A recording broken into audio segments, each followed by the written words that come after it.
Hello po mga kapraps. Dito tayo ngayon sa isang property na for sale. Ito ay isang farm lot na matatagpuan natin dito sa bayan ng Lucban, Quezon. Ito ang property mga kapraps. Ang ganda ng itsura niya. Tabi lang po ng sementadong kalsada. Pwedeng nyo ipasok inyong sasakyan dito. Ang frontage nito ay napakahaba kasi 150 meters. At meron itong creek sa bandang dulo ng property mga kapraps. Ayan, ang lupa mga kapraps ay may mga tanim na Carabao grass. Ang ganda oh. Pwede kayo ditong mag-alaga ng mga manok na panabong. At pwede din kayo dito maghalaman ng mga kapraps. Pwede magtanim ng mga gulay. Meron na itong linya ng kuryente at saka tubig. Ang layo nito sa Provincial Road ay nasa 500 meters lang. Napakalapit lang yan mga kapraps. Meron ng access o mayroon na ditong malakas ang signal dito ng iba't ibang network. Kaya walang problema sa signal ng internet. Ito ay titulado. Ang kabuuang sukat nito ay 1.7 hectares. Tara, ikutin natin. Pakita ko sa inyo kung gaano to kaganda mga kapraps ha. Dito sa Lucban, kilala ang Kamay ni Jesus mga kapraps. Marami ditong dumadayo na mga taga-ibang lugar, mga turista. Ang ganda ng itsura ng lupa.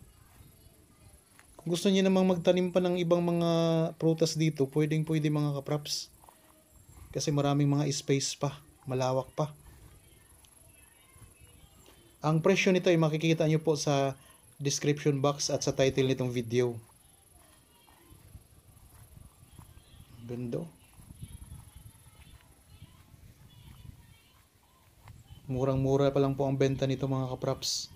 So sa ganitong presyo, mura na yan kasi katabing kalsada.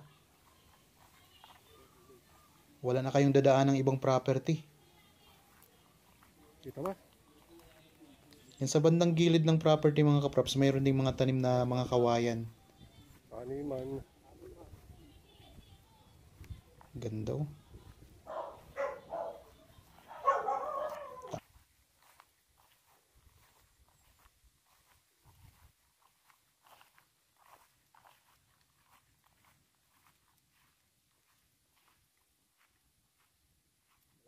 Lalim.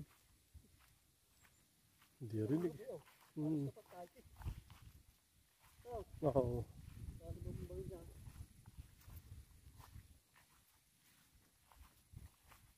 Dating tinamnan na oh. Ulitin ko lang po, ang property na ito ay may kabuuang sukat na 1.7 hectares. Ito ay titulado, isang farm lot na matatagpuan natin sa bayan ng Lucban, Quezon. Tabi lang po ng Barangay Road, mayroong creek sa bandang dulo ng property. Ito yun mga kapraps ang creek oh. Palalim po siya mga kapraps. So medyo mataas po ang lupa mula sa creek. Ang frontage nito ay nasa 150 meters. Pwede po kayo dito mag-alaga ng mga manok panabong. Maghalamanan, pwede rin mga kapraps. Meron na itong access ng kuryente at saka tubig. At ang lapit lang po nito sa Provincial Road. Nasa 500 meters lang mga kapraps. Meron na rin ditong mga signal ang iba't ibang network.